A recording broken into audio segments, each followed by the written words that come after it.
Hi everyone, Dr. Q here. So I hope you guys enjoyed my last video on social distancing. I got a lot of feedback and many of my friends telling me that I look really sad. But you know what? The truth is I am sad, and this has impacted me and my fellow healthcare workers and colleagues. So today I'm doing a special interview with a good friend and colleague from undergrad, Aisan Roshan. She's a private practice anesthesiologist at Santa Barbara, California, where COVID-19 crisis just recently started to take a hold there. Aisan has done her medical school at the University of Illinois at Chicago, and she completed her residency at UIC. Hi, my name's Aisan. First of all, I just wanted to thank Queenie for bringing me on and for her tireless work doing her part in the community. Some listeners may not know yet, but Queenie owns Live Smart Pharmacy in North Bergen, New Jersey. And her pharmacy is currently working closely with the local public health department to serve our community during the time of the COVID crisis. Queenie and I became close friends in college. She was getting ready to go to pharmacy school as I was getting ready to go to medical school. And it's just so inspiring to see other young women in medicine taking leadership in such a major way in the time of a global crisis. Our goal really in this discussion is to kind of just inform you of the issues we're facing as frontline workers battling COVID-19 and communicate to you how you can help. What is promising is that there's an important role for every single person in this catastrophe, and it's not just up to the frontline workers to be the real heroes. I kind of see this as empowering since every single person's behaviors during this time in the coming weeks and months will really matter. The only way we can reduce our COVID-19 burden is to work as a collective. Absolutely, Aisan. Thank you so much for that. So here goes with my first question. How is this impacting you and other healthcare workers around the world, and especially in the United States? So what's really scary to me is that we're basically already out of supplies before this storm has really even hit. I went into work a couple of days ago to do one urgent case in the OR and was told by the hospital that they just weren't giving out any form of proper protective gear like an N95 mask unless if the patient was a known COVID positive. What I thought was kind of funny about that was that in our community, COVID testing is not really fully available, and the few tests that had been run at that point had not been resulted yet. What's also kind of crazy about the situation is that asymptomatic patients are shown to have a higher rate of transmittance than even symptomatic patients. So really, you just kind of have to have a high index of suspicion and suspect that every single person you're coming across in a healthcare setting is positive, and protect yourself as well as the patients. So this is also scary because as emergency physicians, nurses, intensivists, anesthesiologists, respiratory therapists, really anyone who's in close proximity to the airway and a higher viral load, if we end up getting sick or dying, there's really going to be no one left in the hospitals to be taking care of these patients.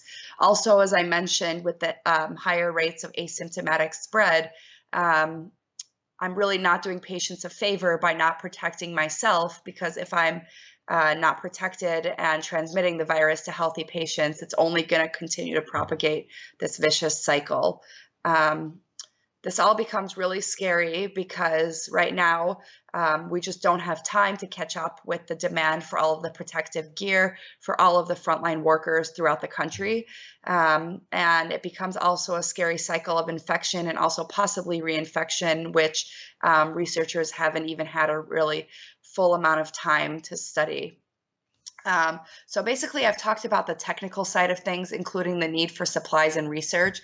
But what also every single person needs to know is about the human side of this COVID crisis. Healthcare workers are already starting to feel the stress and anxiety of unnecessary deaths. I have friends across the country taking care of these patients directly who are seeing young patients, including young physicians on ventilators and in critical condition. And who's going to be taking care of these people when all of the frontline workers get sick? Who's going to be dealing with the mental health issues of these healthcare workers tomorrow. So this is a toll that's going to be, propagated for years to come and not sustainable for very long. Yeah. I mean, these are real issues that we never imagined in our lifetime that we would come across. Right. Yeah. I mean, so this leads me to my next question. What do you predict will happen if people don't start working together? And what can we do now as a society? So the most important number one message I wanted to get out there is that every single person should really become familiar with the term flatten the curve. This is not a term meant just for scientists, doctors, and the frontline community, but really every single person out there in America and really the world, because this thing is hitting the world and it's hitting the world hard. What flatten the curve means is that we each have the capability to slow down the spread of the virus by following really simple measures like social distancing and hand washing. Why is this so important? Because it's really the only thing that will slow down the rate of infection and give healthcare workers a chance to keep up. At this time, I am telling you as a frontline worker, we just don't know enough about the transmittance, the prophylaxis, and management of this virus. Our management right now is just aimed at symptomatic management and really just supporting patients with their basic vital functions if they do require ventilation or support of other vital functions like heart support and blood pressure support. But really, there is no known treatment, despite what some of the leaders in our country are trying to say right now. I'm also here to tell you that this is not just the flu. It is contributing already to significant human mortality around the world. Really, researchers, doctors need more time to learn about it. And the only thing that'll give us that time is if everyone obeys the rules of staying away from each other to reduce the spread.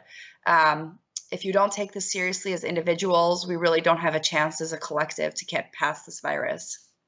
Yeah, absolutely. Absolutely. So what else do you think the public should know about this that they're not aware of at this time?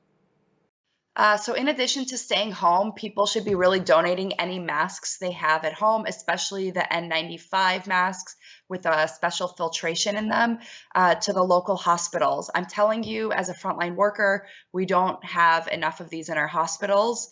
I, for one, will have to be reusing one of them for the foreseeable future. And really, these masks should be changed between every exposure to every patient, but we're just simply not there yet. I also want to let you know that we're in this for the long haul, whether you like it or not. You just kind of have to prepare yourself psychologically and emotionally, find emotional outlets for yourself, find your support system. Even if you're not able to physically be there with friends, family, therapists, find the help that you need. There are many telehealth options out there right now. Contact your insurance plans, contact whoever it is you need to reach out and get the support that you need during this time. Also, people are already losing jobs. We kind of have to face the fact that most of us will be taking a hit financially and everyone's going to suffer in a major way. To lighten the load, we can help each other in our communities by checking in our neighbors, calling in by phone, and seeing if people around you need food or medications, especially the elderly who are really the most vulnerable during this time. I was recently speaking to a farmer at the farmers market this morning who mentioned that in the UK, they've started to even implement a system where people will put up a red or a green sign at their front windows indicating whether they're in need of something or not. And I thought this was a really creative and simple way to kind of combat this problem. And that's something we can all start to implement in our own communities. Thank you, Quinny. We appreciate you. Thank you, Aisan, for taking the time and giving us some clarity and some information that may have been unknown. I just want to tell you guys at home, put aside the racism in politics and let's work on this together. Quit hoarding the food and supplies. Let's flatten the curve. Let's act now. And we can really make a difference if we all work together. Thank you.